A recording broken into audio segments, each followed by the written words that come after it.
In this video, we'll be doing some front-end fabrication on the 2005 Subaru STI.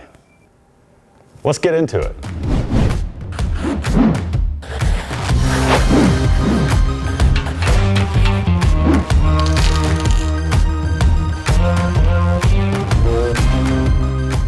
What's going on, everybody? My name is Tay Whiteside. Welcome back to Lift Arc Studios, custom metal fabrication company of my own here in Roanoke, Virginia. And today, have something pretty special. So my background is in kind of architectural fabrication, home accessories, wrought iron gates and stuff. However, over the past 5-6 years, I have taught myself a load of automotive fabrication tricks throughout the process of building my own drift car.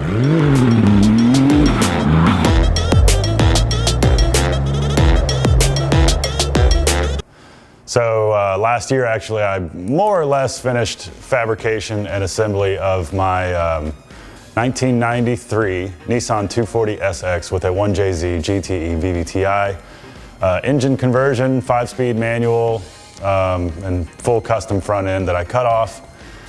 Put whole tube assembly up front with roll cage tubing, and I did build an 8-point roll cage in that car, and that was my practice. It was my car. It wasn't for anybody else. There was no pressure of getting it right or doing a perfect job.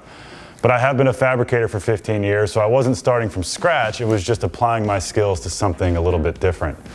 So at this point, with the more practice that I've had with aluminum and I do have a pretty good relationship when it comes to welding. So my next door neighbor, Connor, over there at Groves Automotive, sent a customer my way who was looking to get a custom aluminum pipe system fabricated for this car. This is a 2005 Subaru WRX STI. It has a built EJ25, which is it's a stock motor that came in these cars. It's a flat 4, but I believe it's a complete billet billet block, forged internals. I think he said this motor is capable of 600 or 700 horsepower. It might be 4, I'm not sure, but it's way more than these things came with from the factory. He's got a big old precision turbo kit partially installed with the reversed headers and a reversed intake manifold to make everything work. Big old beefy fuel system. The guy does drag racing most of the time, which kind of makes sense. These things are all-wheel drive and they launch like crazy. So there's a few things that are gonna need to happen to this car. First of all, there'll be some steel fabrication. We'll be boxing in the end of the frame rails, and we'll put basically I think it's a 1.5 inch piece of tubing bent in a U shape from frame rail to frame rail that goes across the front of the car that will support the radiator and the intercooler, both of which are brand new aluminum units. The radiator's from Mishimoto, and I'm not sure where the intercooler's from, but it's huge and it was expensive, so no pressure. So we got to put a steel tube up front to support all that, and then we switch to aluminum fabrication. So we need to adapt a 3-inch pipe to the throttle body, which is sitting right there on top. It needs to curve down immediately so it doesn't hit the hood, which I don't have, but that's okay. I kind of have an idea of where it's going to go. And then so we need to go from the turbo to the intercooler, and then from the intercooler to the throttle body. So we'll be fabricating 2 solid pieces of aluminum pipe, and I have a bunch of pre-bent pieces of tubing, both 3-inch and 2.5, because the charge side will be 2.5 from the turbo to the intercooler, and then we'll do 3-inch from the intercooler to the throttle body. So all that really entails is taking the bends and cutting parts of bends, whole bends, straight sections, tacking everything in place to get from point A to point B, taking it off the car, fully welding everything, and then mounting it for good.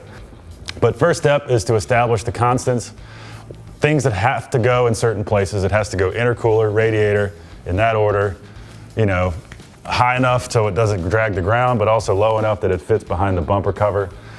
So we'll get all that situated, and then we'll start fabricating pipe.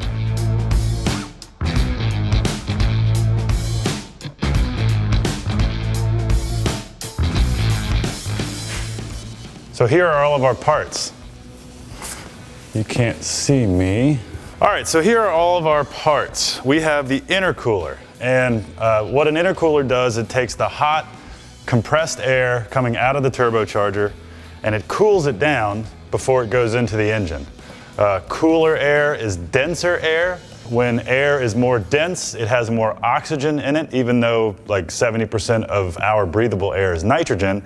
It's the oxygen in the air that aids to the combustion of the engine. So the more oxygen you can cram into an engine, as long as it's met with more fuel, because again, you need air, fuel, and spark to create an explosion. Hi, Walker. So the more cold air you can cram into an engine, the more power you can make. So big intercooler is important because it cools the air down before going into the engine. And then we have an aluminum radiator. So this is a half-size radiator because the turbo is in the way on the front of the car. So it's not going to cool as good as it should be able to, but it'll do just fine. And then in front of me here, I have a whole collection of pre-bent aluminum pipes that I will be using to fabricate the turbo system, as well as a few fittings. So the radiator will have to adapt to what's called a -16 fitting, which is sort of an aerospace inspired, easy to assemble and connect hose system. So we'll be getting rid of the sort of hose clamp, rubber hose system that you usually use with a radiator and going with braided lines and -AN aluminum fittings. So we'll have to cut these necks off and weld on some aluminum fittings to the radiator, which I've never done before. So I brought a broken aluminum radiator from my old race car to practice on before I go ahead and do the customers here. And then of course we got some silicone joiners, because at the ends of both of the pipes that I fabricate, they will just have to be attached to both the intercooler, throttle body, and turbo with silicone, because you can't just weld it all together, because then you'll never be able to get it off the car. So some people use Vband, some people use, like there's a company Vibrant out there that has these cool sort of bolt together clamps that can withstand a lot more boost. But there's a car just like this one that the client found that the guy's making 800-900 horsepower, big old turbo, and he's doing just fine with silicone joiners. You just want to make sure that if you're fabricating your own system and you're cutting pipes apart, that the ends of these pipes are bead rolled so that they can grip onto the silicone joiners when you put a clamp on it. So if you cut that bead off, you either need to weld a new bead around or get a bead roller and put a new bead on there so that the silicone doesn't blow off. But yeah, that's pretty much the parts. And now we start by tearing down the car, take the headlights, bumper, turbo, wastegate, all that off the front, and we'll start boxing in the frame rails.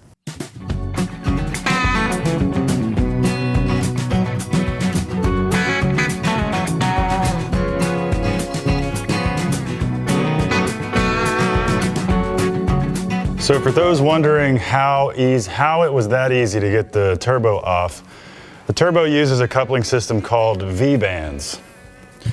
So basically, this flange right here mounts to the exhaust coming out of the engine. And it does so with this kind of clip. So if you see, there's a channel in here, and it's like a big hose clamp. And this flange and one just like it on the exhaust smashed together. You put this ring around them and it tightens, and as it tightens, it's sloped on the edge there, so it squeezes them together the harder you tighten this bolt right here. So V-bands are awesome. It allows you to rotate something or clock it. A lot of these turbos, you can clock the housings and everything, but not with a V-band. But for custom stuff like that, because he had this custom exhaust pipe, this wastegate pipe, here's the wastegate here, which blows off excess exhaust pressure once you let off throttle. He had a guy custom make all this stuff before, and he used all V-band clamps. So it's completely customizable and you can move things around. So cool system, I like it. Makes it super easy. So now you can see we have a lot more room to work around, especially over here on this side. Get this harness out of the way. Move that down. So you can see where we got the frame rails. So the frame ends right there, and then there's the same on the other side. So what we're gonna do is plate that end so that it's flat, And then we're gonna weld on this steel pipe that goes from frame rail to frame rail. And then off of this, we'll be able to make radiator mounts, intercooler mounts, all kinds of stuff. And basically my plan, yesterday I cut some steel. This is like 3/16 plate. And essentially how it's gonna work is we'll weld in plate right there, and we'll do it on the other side, and then that steel bar can weld onto these surfaces right here. So that's pretty much the extent of the steel portion. And once we get that bar in, make the mounts for everything, mount our coolers, then we'll move over to the aluminum.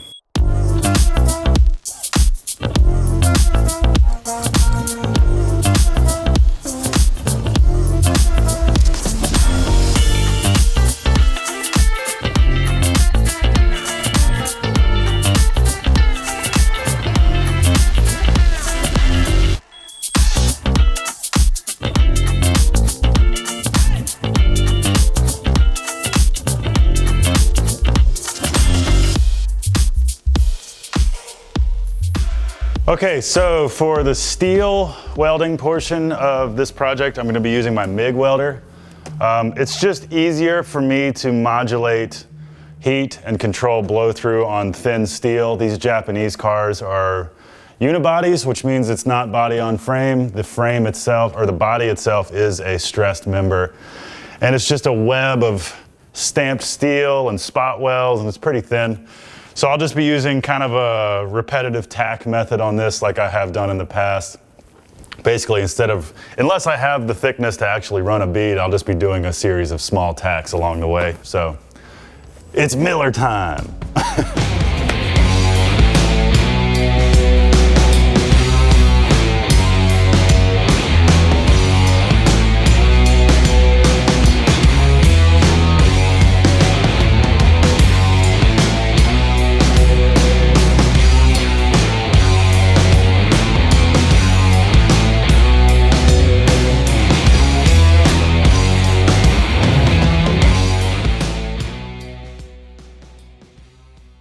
Off the end of the frame rails, all welded up, 3/16 plate. So they're boxed in, a lot stronger. I may do some reinforcement down low here. Give you a little better view here. So that's the plate, all welded up around. I may do something here, fill in that hole. I think I did that on the other side. But this will be a nice, need to grind it smooth, but this will be a nice mounting surface for that front bar, wherever shit is, over there, right there. He gave me this. This came from the customer, and I don't know, it's a little twisted. So I don't know if I'm gonna be able to straighten it or if it makes more sense for me to cut a new one. But basically, I'm gonna just tack this in for now and get all my mounting, get the coolers mounted where they're supposed to be, and if we want to change this bar out later, we can. But yeah, we'll have to cut that on an angle to make it mount up to that. But yeah, quick progress.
So here's how everything's fitting. I got a little bit of cutting to do over here.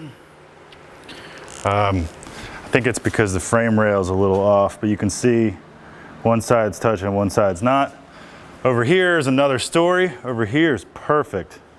Not only from the top view, but from the side view. That's gonna work out great. I'm gonna grind this one a little bit more, leave that one the same.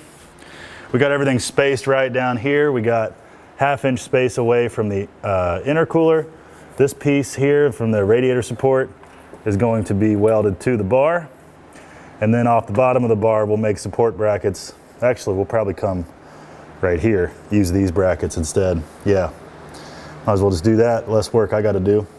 When we get the radiator put in here, we'll get supports coming off of this bar as well to hold the radiator. So yeah, good progress. Good progress so far. Little fiddly, you know, angles and compound cuts and stuff like that. But once you get it close, you can grind it, eat away at the metal slowly until everything lines up. So once this is in, tacked in, I'm not gonna fully weld it at this point. Just gonna get all the brackets made and make sure everything works before we commit to running a full bead around it. So here we go. Walker Hooper. Favorite song is my own. He can't hear him because I'm mic'd up. He doesn't have a mic. Don't worry, I'm just singing my own.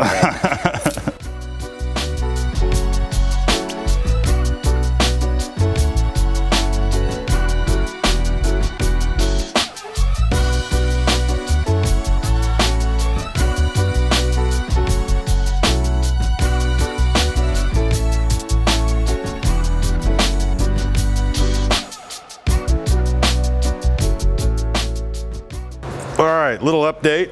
Made this little bracket out of some angle iron, drilled and tapped it, and that is going to allow me to mount to this thing, vertical radiator support, and be able to weld it onto there.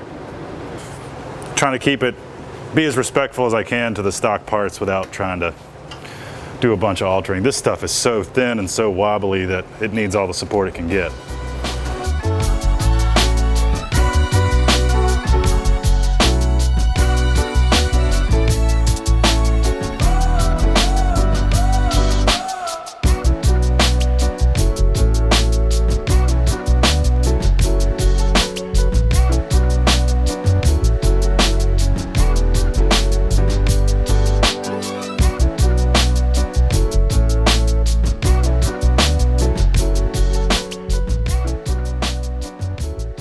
Okay, it's mounted.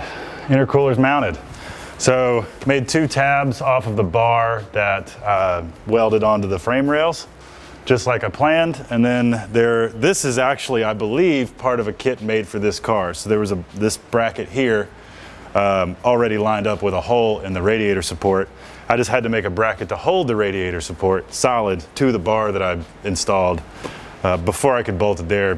And now that everything's bolted together, it's not flapping around in the breeze anymore. So solid progress. There's no more wooden blocks underneath the intercooler, so it's good. So we're gonna fully weld the bar to the plates that I attached to the chassis now that I'm comfortable with where everything is, and then we can start working on the radiator.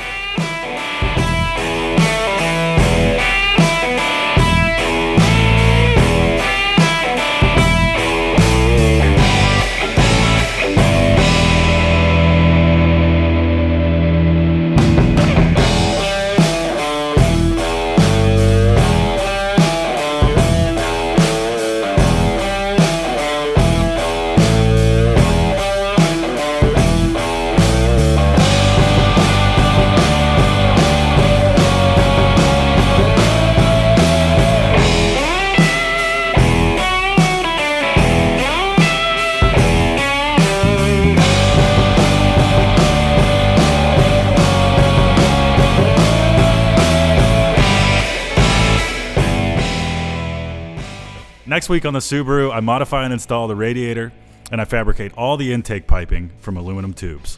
And as always, if you liked what you saw in this video, feel free to hit that like button, subscribe, and do all that fun stuff down below, and leave a comment. Let me know what you think.